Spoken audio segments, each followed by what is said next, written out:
Hello and welcome to the UCOMMS podcast.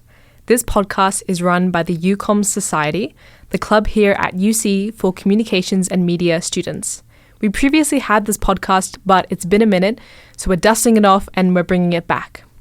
We'll have an episode out every 2 weeks and they'll be up to half an hour long. We'll discuss anything from marketing to brand launches to food recommendations to movie reviews. Keep listening for today's episode, where we discuss an incredibly successful company with great marketing. Have you ever bought makeup just because of a celebrity?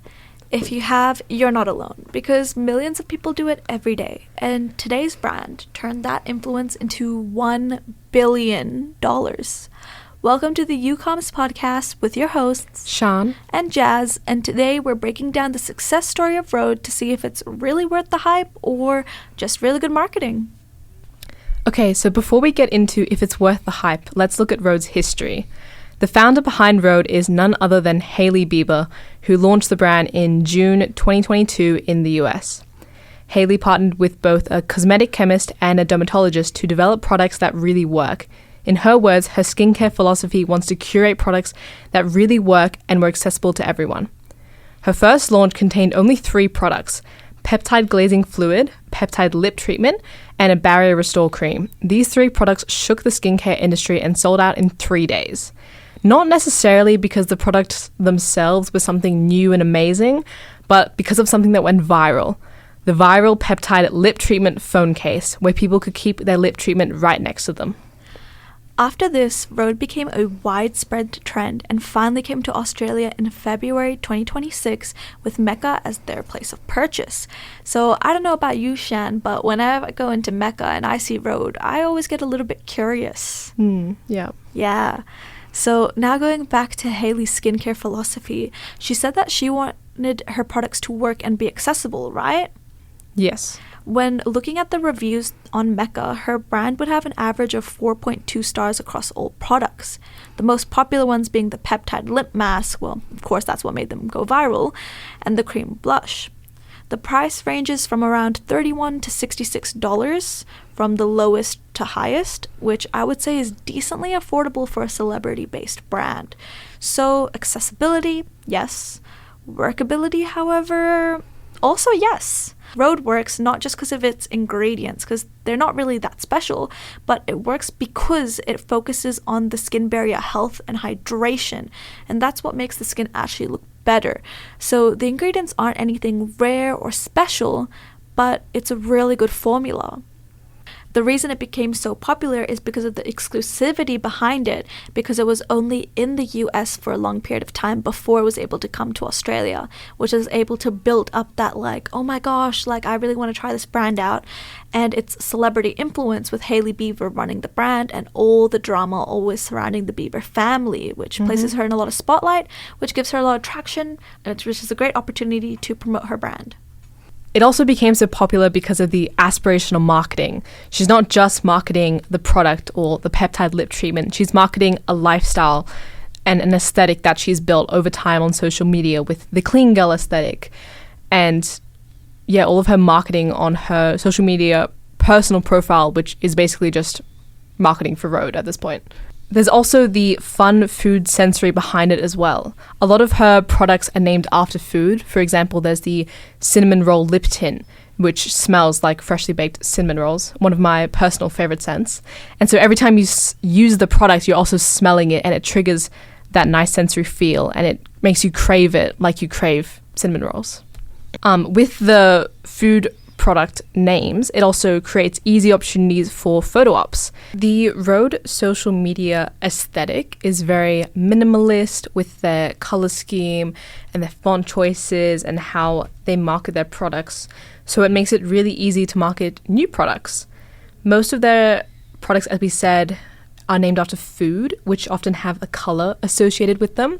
For example, cinnamon roll lip tint is associated with brown, or you have the pineapple cleanser, which is associated with yellow, which means that when they launch a new product, they can revamp their social media to match that new product, and it makes every launch feel like an event that everyone can be part of. Speaking of everyone being a part of, have you heard about the Selena Gomez and Hailey Bieber drama? No, I'm very out of the loop on this. Yeah, so I think, like I said before about the scandals surrounding Hailey Bieber, giving her an opportunity to turn that press into press for her brand, a lot of that actually stems from fans clashing between Selena and Hailey. And the reason they're clashing is because of none other than, guess who? Justin Bieber? That's right, Hailey's husband. So Selena and Justin used to date. Yes. And then they broke up, and I think everyone was really devastated about that. Okay. And so then Justin ended up marrying Hailey. And me personally, I love Selena, but I do also think that Justin and Hailey are a very cute couple. Yes, they seem very sweet from the little that I do see and know about them as a couple. Yeah. See, I feel like a lot of people don't fully see that though. Because I am a Selena Gomez fan, when I get on my feed, I see a lot of things about negative things about Hailey and Justin's relationship. Okay. And I don't think most people are able to pick up on the fact that just because one thing's negative doesn't mean the whole relationship is negative. Sure. Again, we'll never know because obviously we don't know these people and we don't have any relationship with them. Yeah. But I think a really interesting thing that this Selena, Justin, Hailey scandal brings about is the kind of competition, I would say now, for fans, between Rare Beauty versus Rhode Beauty. Right. And your allegiance or alliance, I suppose, to either celebrity. And how that impacts sales as well, because I think both brands are pretty good. Yeah. For Rare Beauty, their blush is I was going to say, I've heard good things about their blush. Yeah, their blush is what made them popular, and it's really crazy because I've heard so many good things about Rhode's blush as well. Okay. So you've got two blushes that are really good. The blush battles. Yeah, the blush battles. Oh my gosh, that's so funny. But yeah, so really interesting there. I think another thing about the brand as well is, I will admit I was a little bit biased. I was not very interested in buying Rhode when it first came out. Okay. Versus buying Rare Beauty when it first came out. Because of your Selena Gomez allegiance. Yeah. Well, I think also just because when Rhode came out, I was, old enough to be a little bit over buying something just because of hype. But it makes you really question, because now when I look back, I bought Rare Beauty just because of the name behind it. I didn't even know anything, whether the things was good or not, because I had just come out and I just bought it immediately. Wow, okay. Do you think the same has happened with Rhode and that was part of their initial success, perhaps? I think so too. I think that with celebrity brands, the celebrity plays a really big role in the success of the brand. I think that obviously a lot of hard work went into this, like with Hailey talking about how she collaborated with the chemist and a dermatologist because she wanted to have really accessible and working skincare for people. Yeah. So she definitely put a lot of hard work into it, but I do think that her name had a really big influence on it as well. Yeah, nice. Speaking of her name, have you heard, I found this was kind of a fun fact about why it's called Rhode Beauty. It's because she originally was going to make it Bieber Beauty, but Justin had previously trademarked that back in 2010 or something, and so Rhode is actually her middle name. Oh. So it's Rhode Beauty, which I did not know, and I thought that was a fun fact. I actually really, really like that. I think, speaking of those fun facts, something I found really interesting is that their Instagram handle is actually Rhode Skincare. Oh, well, I think Rhode, compared to other of its, other competitors such as Rare Beauty, it is more skincare focused as opposed to makeup focused. I'm not sure if that's just the market that they're going for, or if it ties into maybe the clean girl aesthetic.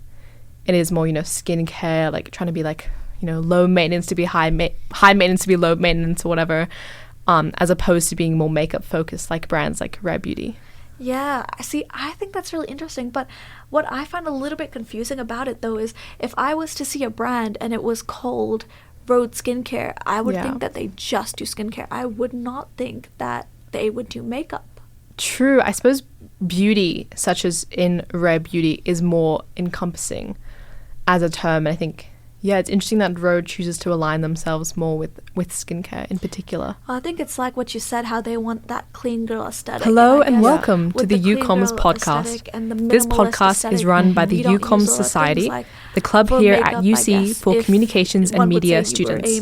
We previously had this podcast, but it's been a minute, so we're dusting it off and we're bringing it back. We'll have an episode out every 2 weeks, and they'll be up to half an hour long. And I suppose it ties into how we'll discuss anything from marketing to brand launches to food recommendations to movie reviews. Keep listening for today's episode, where we discuss an incredibly successful company with great marketing, quality, Rhode, over quantity. And I think it ties into, like you said, the minimalist approach when it comes to skincare, which is in line with a lot of how Gen Z approach their skincare. They want, less products that are more focused and perfected in their skincare routine. I think, yeah, but I found that although that minimalist skincare aesthetic is like a really big thing, and I think that it is still something that's going on at the moment as a trend, I found a lot of people talking about that Y2K style, that messy, Yes. makeup, the grunge, all that. I feel like it's making a comeback. Have you seen Zara Larsson's makeup looks? Yes. I love them so much. They're so fun. So cute. And that makes me question where Rhode is going in the future. Will they come out with more makeup to follow this trend, or will they stick to the skincare?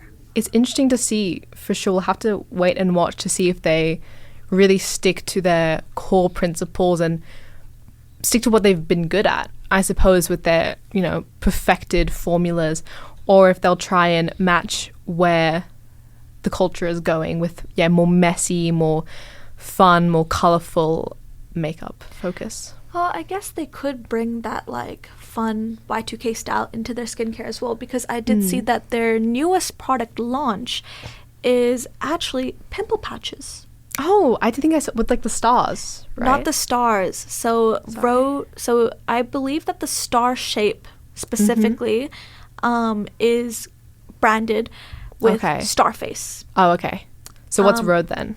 I think Rhode, they have got cute little mushrooms. Nice. And they've got daisies. And I believe that they had actually partnered with Justin Bieber for those daisy pimple patches from what I saw online. So I think that is really cute and fun, and it's very colorful like that Y2K Yeah, it's a bit whimsical. Aesthetic. Yeah, very whimsical with the mushrooms and the daisies. But I am just really curious, what extents can you go? Yes, we'll have to see how they choose to move forward with their products. I'm really excited to see how Rhode does their marketing in the following year, in 2026. Will they stay with that clean girl aesthetic, or are they going to change it up a little bit? Do you know what else is getting changed up a little bit around here this week? Tell me. So we have got a stress-less week at UC. Now, I don't know too much about the events happening, but I know that you do, Sean. So why don't you tell us a bit about that? I do indeed. So check out the UCX website if you want more details. But for a quick overview, stress-less week, we all need to take our minds off of final assessments and exams. I know I do. So we've got free food events throughout the week, as well as we said, bring back the whimsy. We've got some crafting events. We have scratch arting keychain, gratitude letters, coloring and drawings. There's a wellness picnic on Tuesday.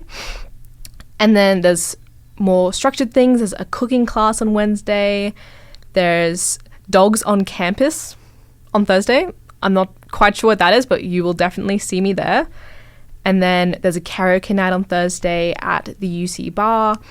And there's also slightly more chill things such as puzzles on Friday. So if you need something to take your mind off of final assessments and exams, check out Stress Less Week for more information. The UCX website is the way to go. But yeah, treat yourself to some free food or some karaoke. Always a good way to go. Oh my gosh, well, I am super duper excited for that. I know that I have been stressing so much the last 2 weeks, and I definitely will be stressing next week anyway, but hopefully this will help me stress less. Yep, I think that's the idea. Yeah, I'll definitely be at that free food. Speaking of food, always remember that there is the UCX $5 lunch deals. in the refectory from 11:30 to 1:30 p.m. on Tuesdays, Wednesdays, and Thursdays. Ooh, I wonder what food they'll have. We'll have to wait and see, but I do love some cheap food on campus. Me too. Well, I hope that you enjoyed the UCOMMS podcast coming back. This was our first episode, and stay tuned for our second one on the 29th of May, where we will be doing some food reviews around UC and the Belconnen area. We'll be talking about our ad of the month and the story behind Bubba's Barbecue. I don't know if you have heard of that, but maybe we can go down there and do a little taste testing. I'm very excited to try it out. I think it'll be good. Oh, so good. Amazing. I saw their menu. Okay, I'm buzzing. Let's go. Yeah, amazing. Well, we will see you guys tuned in on the 29th. We'll see you guys next time. See you then.